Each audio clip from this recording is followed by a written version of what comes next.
are starting. Good morning, Shabbat Tov, and good Tavach. Today's daf is, thank you, Shkach. Today's daf is Lamed Tes in Niddah. We're picking up on the very last line of Lamed Ches at the new Mishnah.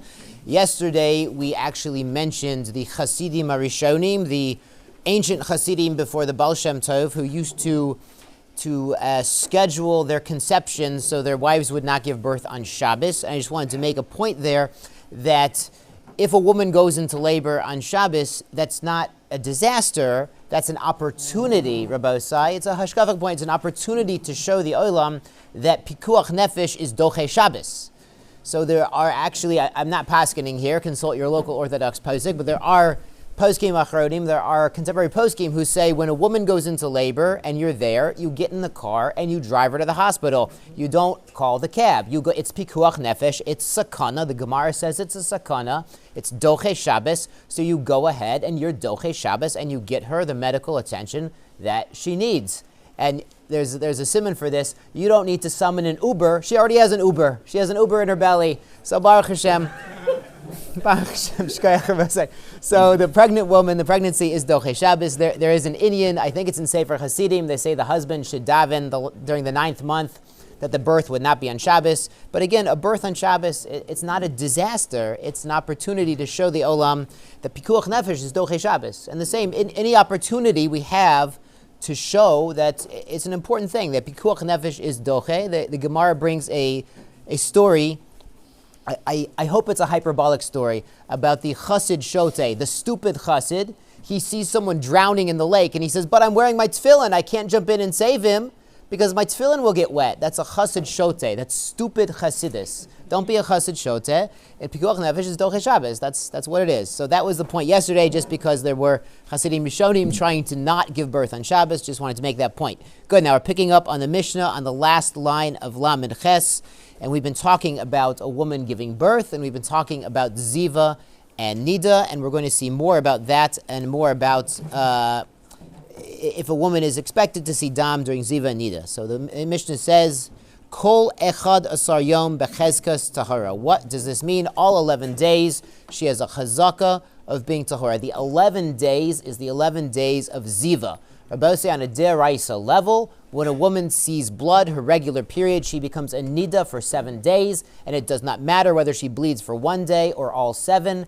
After those 7 days, she goes to the mikveh and she's tahara. That was the 7 days of Niddah. Right after that is the 11 days of Ziva. That doesn't mean she is a Zava, it means she's eligible to become a Zava. So during those 11 days, we don't expect her to see blood. It's not a normal time for her monthly cycle, for her to be seeing blood. She's already just had her 7 days of Niddah. That was the normal time for her to see for her cycle, and now the 11 days after that, it's abnormal for her to see blood. So during those 11 days of Ziva eligibility, she has a chazaka of tahara. Good, top of Lamed Tes, 39a. Yoshva law, she sat herself down. Velo bodka, she did not do a bedika. Now remember, Rabbi Osai, back to the first Mishnah in Niddah, we said that the women who did not do a bedika and became Niddah, they're metame, all the taros they touched, all the truma, the kodshim, whatever it was, me'es la'es or me'pekida la'pekida, that lemafreya, they caused tuma in the things that need to be tahor. So it's a problem if she did not do bedika. The minhag was they would do a bedika in the morning to save the taharos she might have touched the night before, and they do bedika in the afternoon, the end of the day, to save the taharos she touched during the day. So what if this woman, and we assume this is going on the Zava, which is what we talked about during the 11 days. She's not a Zava, but she's during her 11 days, she could become a Zava. So if she sat and she did not do a bedika, velo bodka, shigaga, whether that was by mistake, ne'ensa, it was onus, she simply could not do it. Hezida, even on purpose. Velo bodka, she did not perform a bedika, tahura. She's actually still tahura. The Gemara is going to explain what this is going on, but even without the bedika, we assume she is still tahara unless she sees dam otherwise. Higia shat vista. It reaches the time of her regularly scheduled monthly cycle. V'lo badka, she did not do a bedika. Harezu tameya, she is tameya. We assume that Niddah blood has come out. We know that Niddah blood, earlier we learned, is tameya her even before it comes to the outside. Even when it's inside her body still, once it's discharged internally, it renders her tameya, and anything she touches, if it's taharis, becomes tameus. Rabbi Meir explains, Im haita b'machave, she is in hiding. So in Rabbi Meir's time, she was in hiding from the Romans, and the Romans were sometimes awfully not nice and would persecute Jews and chase after Jews and, God forbid, murder them. So she's in hiding. Vehigia shasvista, and the time of her monthly cycle arrives. Velo bodka, she did not do a bedika. Harezo tahora. Rabbi Meir says she's not tameya, she's rather tahora mipnei shacharada misalekes esadamim. Her state of fear, her pachad, her charedus here, her fear really, is holding back her blood. Now, actually, sometimes it has an opposite effect. So we learned in the Gemara in Megillah, Tizchalchel Molka, when Esther goes in to see Achashverosh, and it's life or death for the Jewish people, and it's life or death for Esther. She might be executed for going out of bounds and approaching the king like this. It says Tizchalchel Molka. And the Chachamim learn out of this, she became a Niddah at that time because of the anxiety and the pachad. So it seems anxiety can have an effect of loosening, starting up the systems in the woman, or the fear could have the opposite effect of shutting down the systems. So it might depend whether it's a state of long-term anxiety or it's a sudden shock or an encounter that's going to be life or death. So it might depend on that, but it's not so pashut. Rabbi Meir, Rambam does not paskin like the Rabbi Meir, but it's not a simple thing that what fear and anxiety can cause to a human body. It can cause different kinds of effects. Aval, but the Mishnah resumes, Yemei Hazav, during the time when someone is a Zav. That a Zav is masculine, a man can become a Zav. Vehazava, or a woman who became a Zava. Vishomeris Yom Keneged Yom, or they are guarding a day against a day. That means a woman who saw blood for 1 day or even 2 days, she's not a Zava for 7 days. She's not a Zava Gadola, she's Zava Katana, and she needs 1 clean day. We call it a Shomeris Yom Keneged Yom. Hare'elu Bechezkas Tuma. They're in the Chazak of Tuma. Why? Because Rashi explains their Mayan, their wellspring of this emission has already opened, and we haven't seen that it's closed yet. So the Zav is still in a state of Zivas, and the Zava is still in a state of Zava until they have finished their clean day or their clean 7 days. And then we assume that their Mayan is closed once they've had their time of cleanliness. But until then, they have a chazaka of Tuma, so if they didn't do a check, we would know that we would assume they are Tameya because they didn't check. So like the woman whose Vesis has arrived. So Gemara says, Lamai Hilkasa, what is this halacha? So they're going back on the 11 days. And the bedika, and we assume maybe that it implies we're going to see it needs a bedika during her 11 days of ziva eligibility. Lamai Hilkasa Amar Rav Yehuda. Rav Yehuda says Lomar she'ena tzricha bedika. She doesn't need a bedika during these 11 days of ziva eligibility because again, it's not a normal time for a woman to see blood. It's not the normal time in her monthly cycle for that to happen. It's already after her time of being in Niddah. Right after that, it teaches Yashva Velobadka. She sat and she didn't inspect herself. That's a lashon of b'diavad. She sat and she didn't do it. It implies she should have done it. Miklal de lechatchila. That's ideally by a bedika. She should have a bedika. So it seems that we're saying the woman during 11 days of ziva, even though there's a zaka, she's tahara, should ideally do a bedika. Seifa asan limei niddah. So that seifa that she should have a bedika, that's limei niddah. That's during her time of niddah. So after those 11 days of ziva eligibility are up, she's back to her time of niddah, meaning she can become a niddah the next time she sees blood. Hachi kamar. This is what the Mishnah is actually saying. Kol yud aleph. All these 11 days, these ziva eligibility days. Bechezkas tahara. She has a chazaka of being tahara. She's not supposed to see any emissions here. V'lo bai bedika, and she does not need a bedika to stay tahara. Aval b'mei nidasa. After those 11 days are up, she could become a nida again by bedika. She needs a bedika, and that's lechatchila. Lechatchila, she's supposed to do bedikos again if she's handling taharas. We do not want her to be metame taharas, so she needs the bedikas in the morning and the evening was the tukana. Yashva, she just sat herself down. Velobadka, she didn't do the bedika. Shagaga, whether by mistake, ne'ensa, or it was an onus, it was impossible. Vehezida, even on purpose. Lo badka, she did not do the badika tahora. She is still tahora, even though she's in her Yemei Niddah, as long as her veses has not arrived yet. Rav Chisda Amar Lo Tzricha. Rav Chisda has another answer. Lo Tzricha ele Rabbi Meir. You really need this statement about badikas for the opinion of Rabbi Meir. De Amar, and this is Rabbi Meir not in our Mishnah, but actually Rabbi Meir at the very end of the first parak. It's going to sound familiar in a moment. Isha she'ein la veses.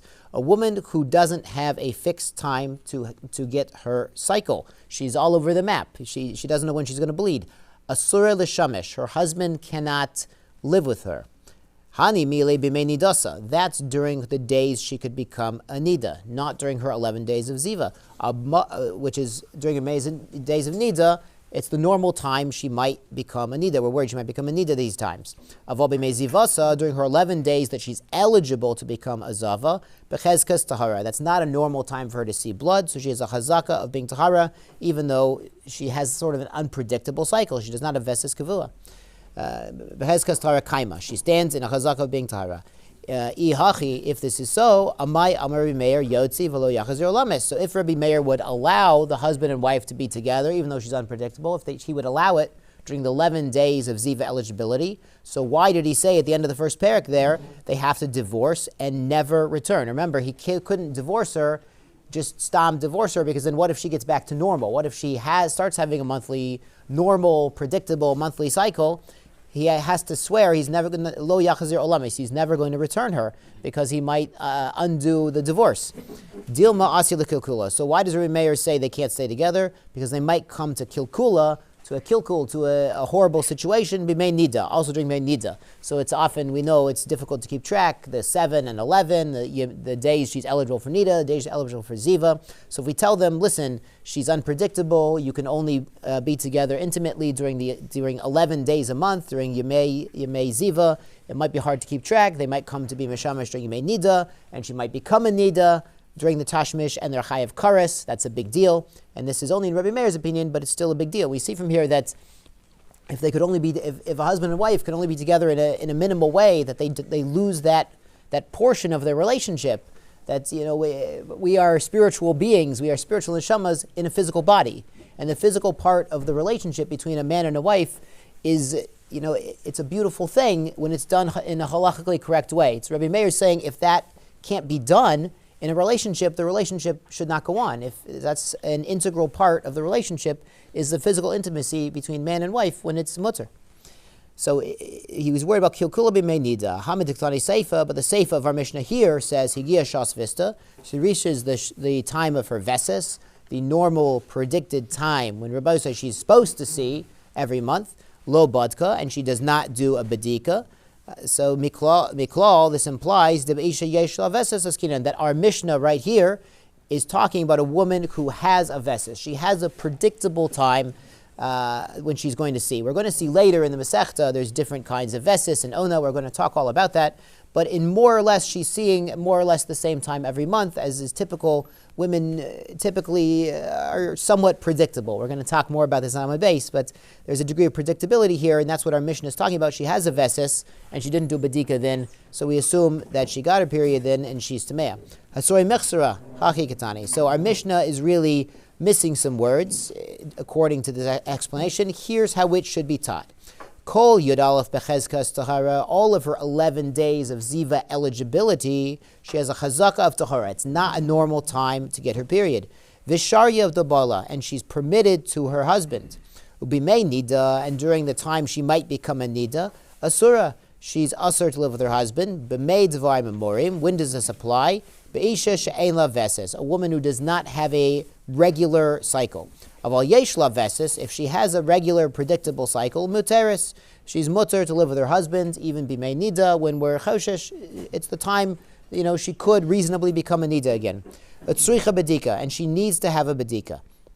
Yash lechatchila, yashva v'lo badka, if she sat and did not do bedika, shegaga nensa hezida, whether that's by mistake, or by accident, forced, or even on purpose, lo badka, she doesn't do badika, tahura. She's still tahura until we know otherwise. Higia shas vista, once you've reached the time of her normally expected cycle to come, v'lo badka, she did not do a b'dika, tameya, she'd be tamei. So that would be how to read the Mishnah according to Rabbi Meir's opinion, that a woman with an unpredictable cycle, they couldn't stay together. The Tosfos here points out that, so what's with the 11 days? If Rabbi Meir already paskined, they need to get divorced, then why does Rabbi Meir explain that they could still live together during those 11 days? So the Tosfos suggests that's, before they realize fully that she's unpredictable, it might take a little while to figure it out, or before they've actually done the divorce, they're still mutter to live together during those 11 days.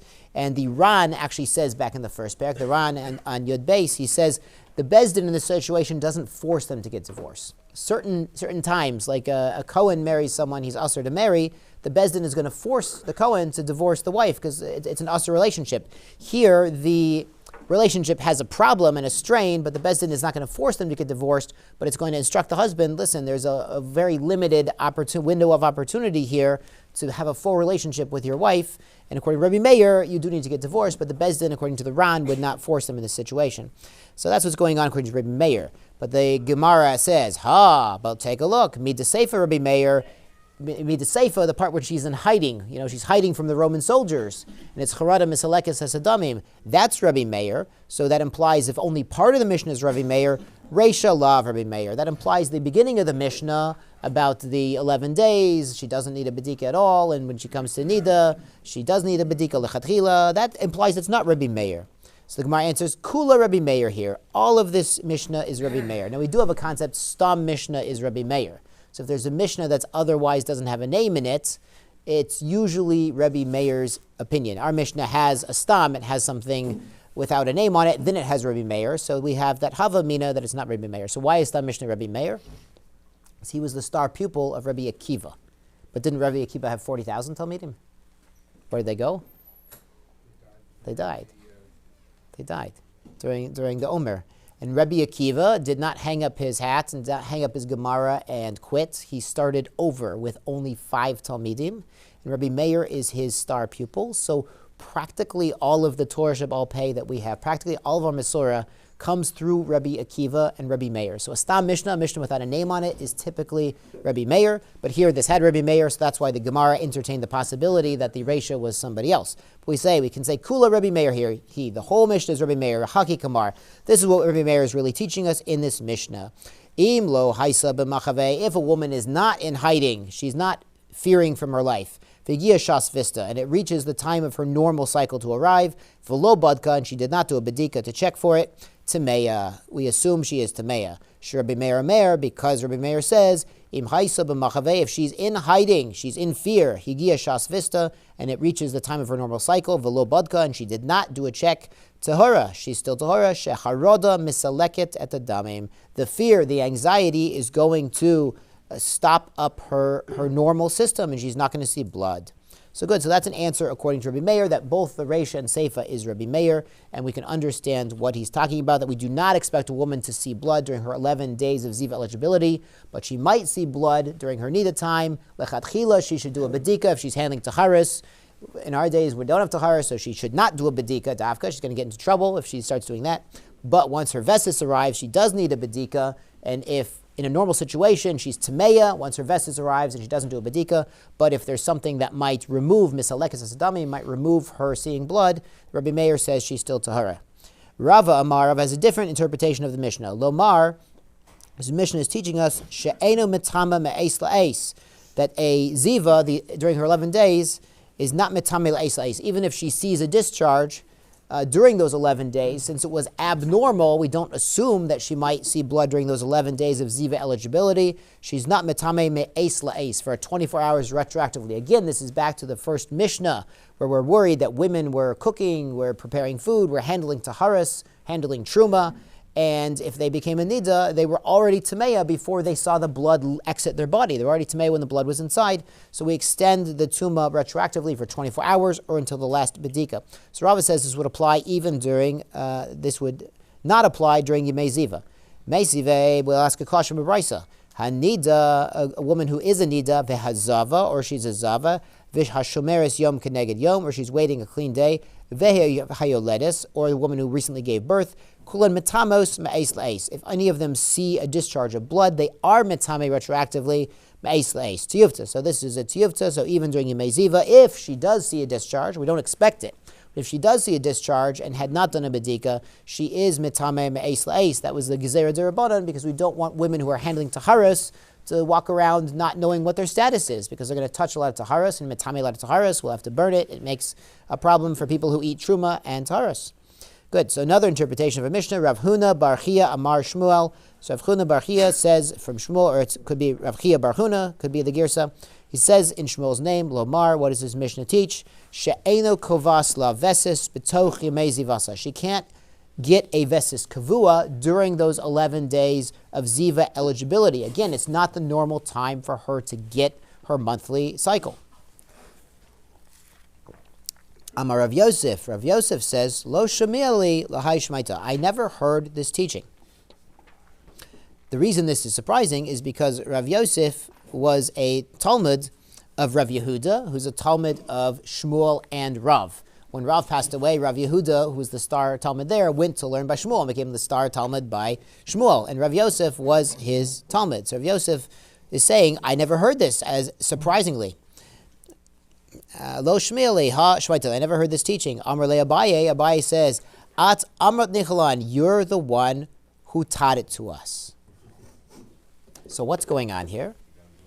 So Rashi explains, based on the Gemara in the Darim, Rav Yosef came ill. So he had some sort of illness that affected his memory, and he lost a significant amount of his Torah.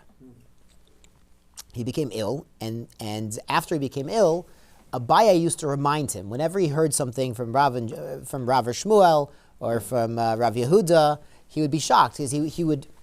Rav Yosef said, I should know this Torah. I should know this. This is from Rav Yehuda. This is from Shmuel. This is from Rav. I should know this Torah. And Abaye said, yes, you did know this Torah, and you taught us this Torah in Shir, and here's what you taught us. So we're about to have an episode like that, but there's an amazing Gemara about Rav Yosef, and it's at the very end of Sota. And at the very end of Sota, they say as the generations decreased, certain things were lost, certain midos, certain attributes were lost. And it says, the last Mishnah says, Misha Meis Rebbe Batla Anava v'Yiraschet. When Rebbe died, Anava, humility ceased. Amar le Rav Yosef Latana. Rav Yosef said back to the one teaching this Mishnah, Lo titne Anava. Do not teach that Anava ceased. Ze'ika Ana. Because there is still Ana. Now the Gra says, who's Ana? Ana is a Tana in the Yerushalmi. So Ana is someone else who's very humble. But Ana means me. Rav Yosef says, don't say humility's gone because I'm still here. That doesn't sound very humble, Rabbi. So Rav Yosef, that doesn't sound very humble. But you need to understand who Rav Yosef was. Not only did Rav Yosef lose basically all of his Torah learning and had to be retaught his Torah by his pupil, by Abaye, he was also blind, Rabbi.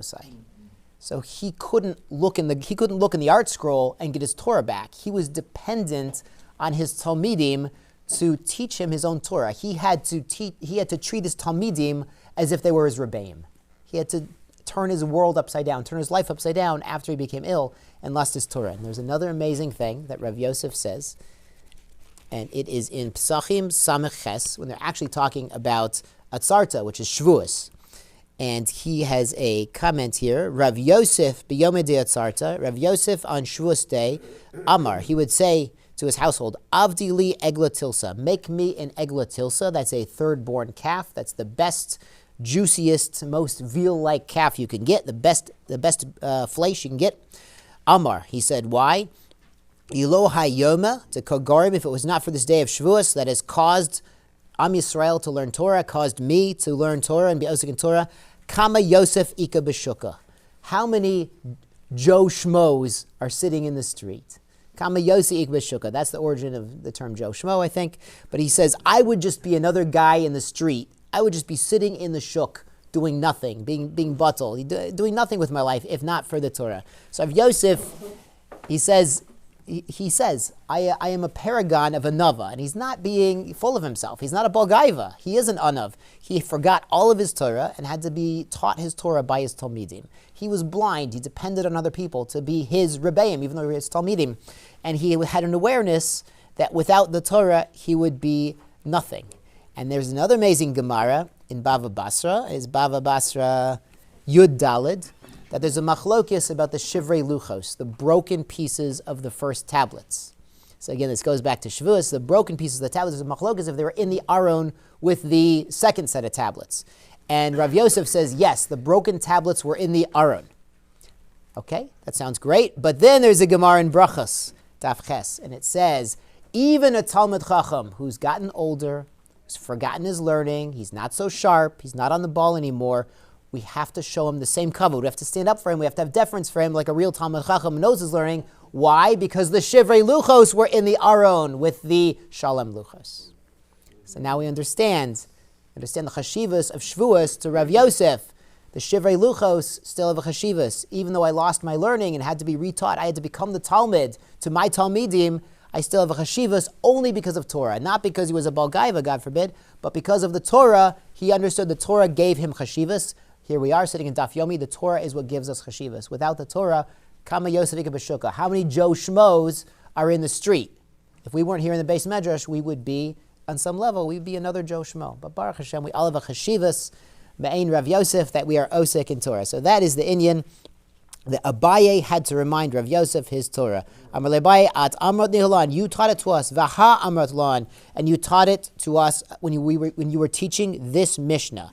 So Haita Limuda, the Mishnah says she was Limuda, she was Regila, she was used to Lihios Roe Yom 2. She was used to seeing after 15 days. So Rashi says maybe it means she sees every 15 days. We're going to see that's not the case. Vishinta, she changed her cycle.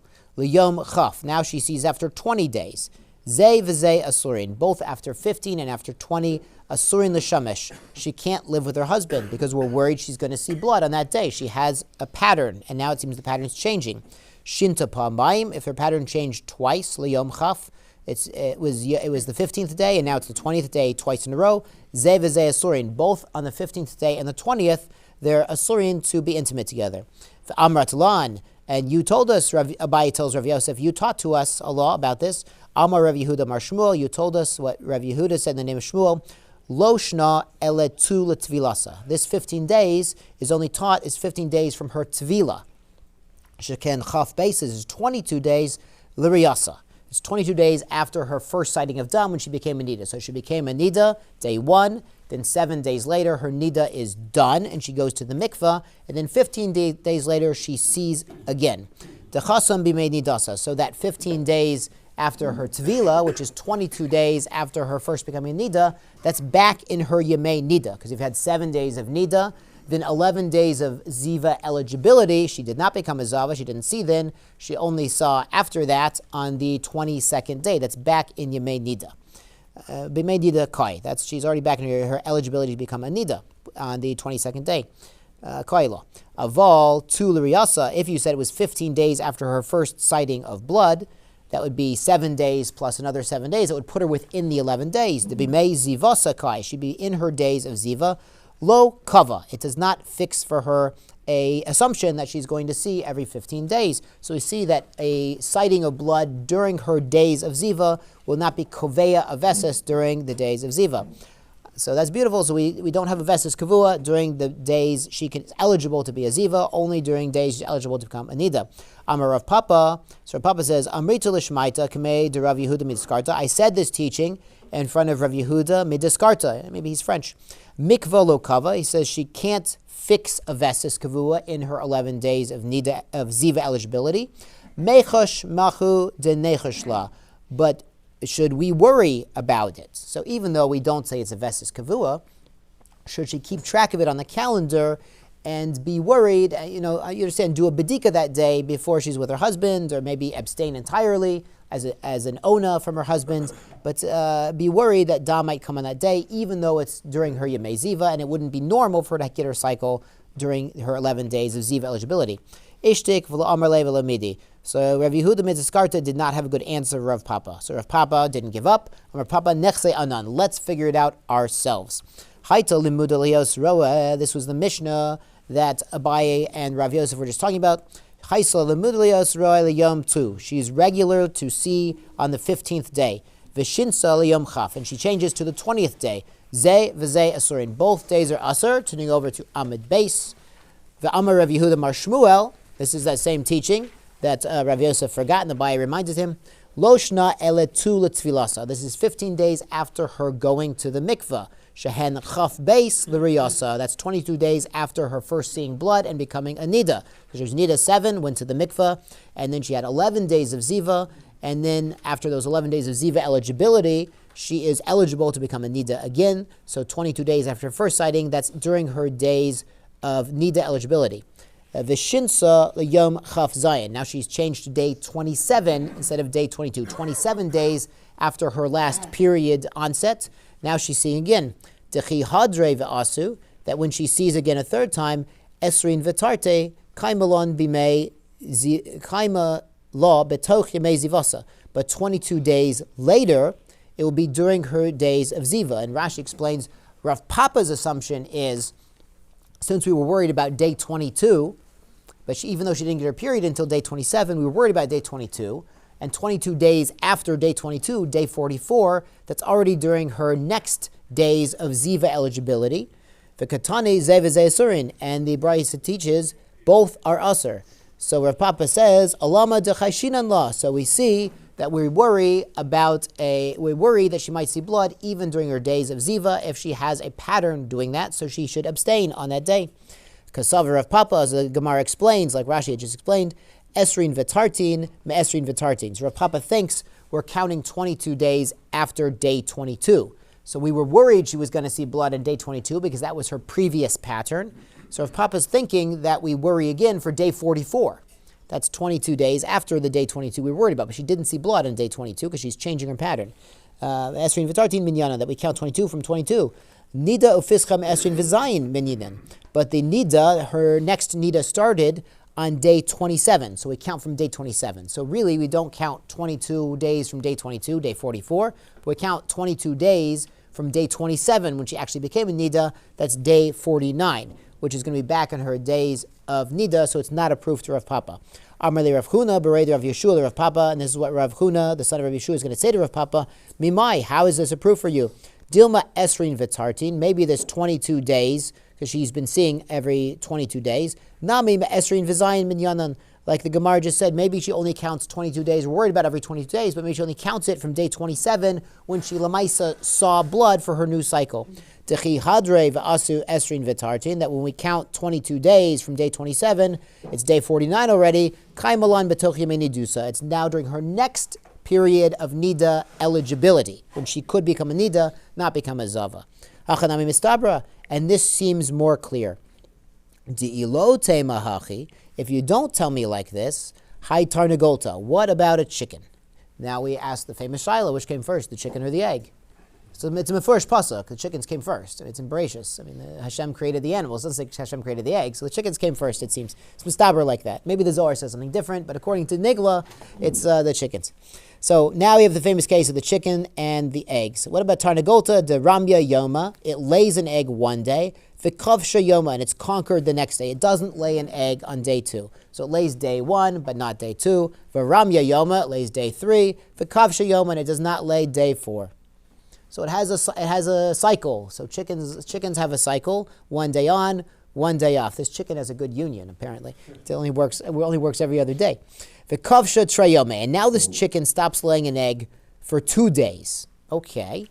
V'ram yachad yome, but now it's resumed. So it took a 2-day break and vacation, and now it's resumed laying an egg 1 day. So of course it laid day 1, skipped 2, laid day 3, skipped day 4, and then it skipped 5 and 6, and now it's on day 7. So we assume it's going to lay again like this in this pattern. Ki hadra, once it's resumed it's laying eggs. The ki hadra nakta kidula kame nakta o kidula mikara nakta. So when it resumes laying an egg, is it going to go on odd days, day 1, day 3, day 5, day 7, or is it going to go from now on, it's going to start laying on even days, day 6, day 8, day 10. So what's it going to do? Al karchach kidul kame nakta. It's going to go back to the kidul kame from now on pattern. So if it took off 2 days and now it's laying an egg on day 8, so we're not going to say, well, it was laying on odd days before. It was laying eggs on days 1, 2, and 3. It just took a break, and it'll keep laying on days 9, 11, 13. No, we say, listen, it started laying an egg again on day 8. It's going to skip day 9, then lay an egg on day 10. It's going to skip 11 and lay an egg on day 12, because that's what it's going by. So this analogy is saying, if a woman was seeing every 22 days, but then this time around, lamaisa, the blood came out on day 27, so we shouldn't assume she's going to see again on day 44, because that's 22 days from 22. She didn't see blood on 22 this time around. She saw blood on day 27, so we're going to worry about day 49, 22 days after day 27, when she lamaisa saw blood. So the chicken will lamaisa resume its pattern, but not on odd days, on even days. Does the Olam know what they do to chickens in Eretz Yisrael? The chickens in Eretz Yisrael are not unionized. So who knows what they do? They make them lay every day. So that's a good answer. What do they do in the middle of the night? Keep the lights on. Shkoyach. Shkoyach. This is what they do to chickens in Eretz Yisrael. The chickens wake up in the morning and they come outside and they lay an egg. And then the Yidden feed them extra food. They put them to bed at night. In the middle of the night, they turn on the lights. They turn on the lights with a nice spectrum of daylight. The chickens think it's morning. They lay another egg. Then they turn off the lights. The chickens go back to sleep. And then in the morning, they start the same cycle. They get 2 eggs a day. A lot of the chickens. I don't know the Metzias. I don't know if every chicken does this. I don't know if every kibbutz does this. But it's an amazing shtick that the Jews in Eretz Yisrael figured out to get the chickens to lay 2 eggs in one 24-hour period. It's an amazing thing. So the egg business in Eretz Yisrael apparently is very profitable due to this shtick. And actually a lot of the eggs you'll find in Saudi Arabia and Jordan, they're not labeled, but they're actually from Eretz Yisrael.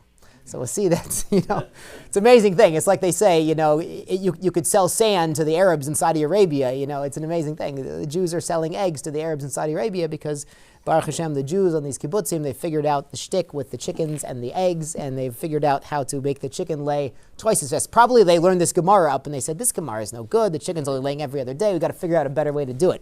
So Lamaisa and Eretz Yisrael, Mika Amcha Yisrael, Goy Echad Ba'aretz, Am Yisrael and Eretz Yisrael has a special chokhmah, has a special ruach there that they have figured this out with the chickens. It's a beautiful thing.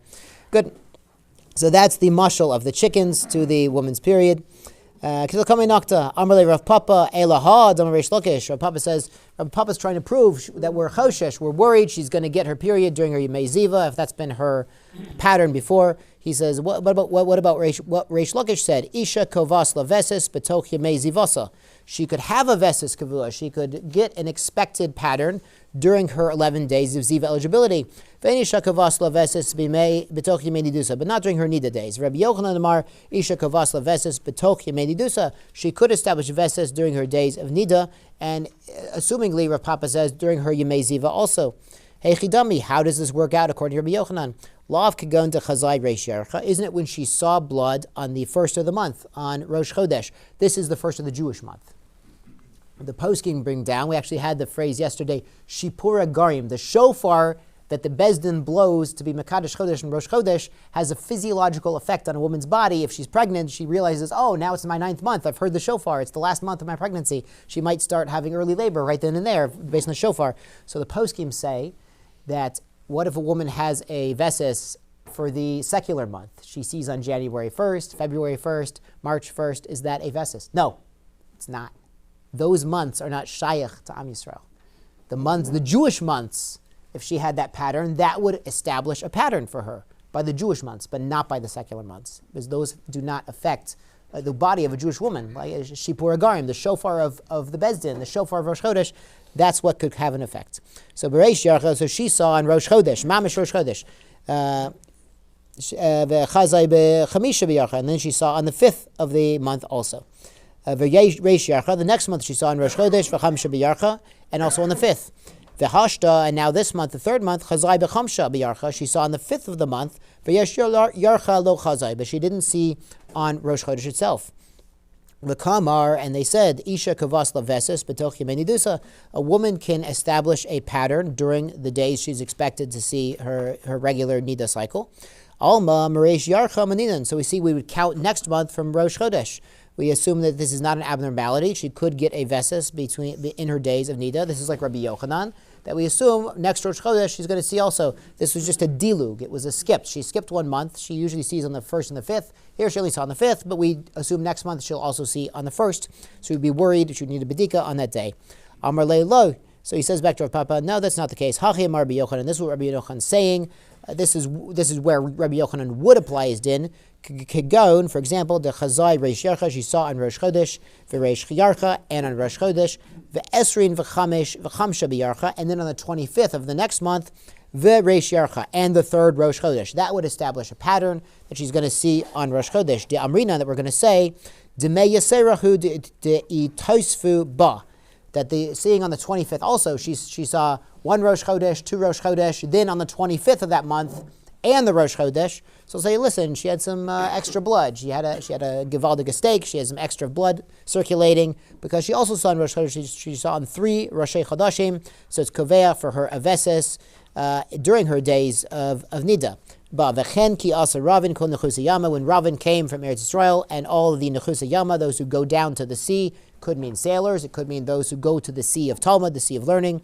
Amrua ki Rav Huna b'Rav Yeshua. They said like Rav Huna b'Rav Yeshua that if she saw 3 Rosh Chodashim, that's Kovea for her. We'll pull out the Shulchan Aruch for a second because we have some time. Not literally a second, we understand, a very short amount of time. So in Yoredea Kuf Pei Tes, which is all about seeing blood and about establishing patterns. It has the famous din of kavitza. What if she has to jump to see her pattern? In Yud Daled, Halacha Yud Daled, Haita Regila Lirot Yom Esrim. She was regular to see on the 20th day. She has a vetzit kavua like this. Vishinta, and she changed Liyom Shloshim. Now she sees on the 30th day.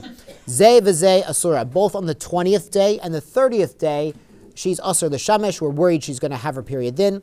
Kasha Hagia Yom Chaf. And when we reach the 20th day, L'Re'iyas Shloshim, after her seeing on the 30th day. So she normally saw every 20, and now this month she's changed to seeing on day 30. So now, next month around, we're worried for day 50, not day 40. We're worried for 20 days after her Re'iyah, which was on the Shloshim, Asura, Mishum Veset, Harishon, because of the first pattern. Her first pattern was every 20 days. Vim lo tirei, if we did not see on day 50, which is 20 days after her last cycle started, lo tirei bo chosheshet liyom lamed. Then we're worried about day 60, 30 days after her last re'iyah. Shinta pa'amayim, if this pattern is changed twice, liyom lamed, that she sees every 30 days twice in a row, but her previous pattern was 20 days every time. Zeh v'zeh asurim, both 20 days after and 30 days after are asur, because we're worried her period will come then. Shinta gimel pa'amim, she's changed 3 times already, liyom lamed, Hutter Yom Chaf. Now we're no longer worried about 20 because 3 times is a chazaka. V'nesar Yom Shloshim. And now only the 30th day is asar, not the 20th day. V'im la'achar sheshinta pam o pamaim. But after she's changed only once or twice, liyom lamed, ra'ata l'sov chaf, she went back to seeing every 20 days. Chazar veset shel chaf limkomo v'chuter shloshim. Then immediately it goes back to the old pattern of every 20 days, and the 30th day becomes mutter. Nowadays, it's not so common for these things to be exact, but women tend to get a feel for around this time. You understand? So this is Lamaisa. We're further on in Niddah, we're going to get a lot more into patterns and onauts, preview of coming attractions. Tomorrow is volume 2. If you're in the art scroll, tomorrow is a new parak. Oh my goodness, we forgot to say, Hadran Olach Benos Kusim. Mazel Tov Rabosai, we're done with Benos Kusim. Tomorrow is Yotze Dofen. It's out of the wall, it's out of this world, but it's also the 2nd volume of the art scroll, so come prepared, Rabosai. Good morning, and good Shvach Shvotov.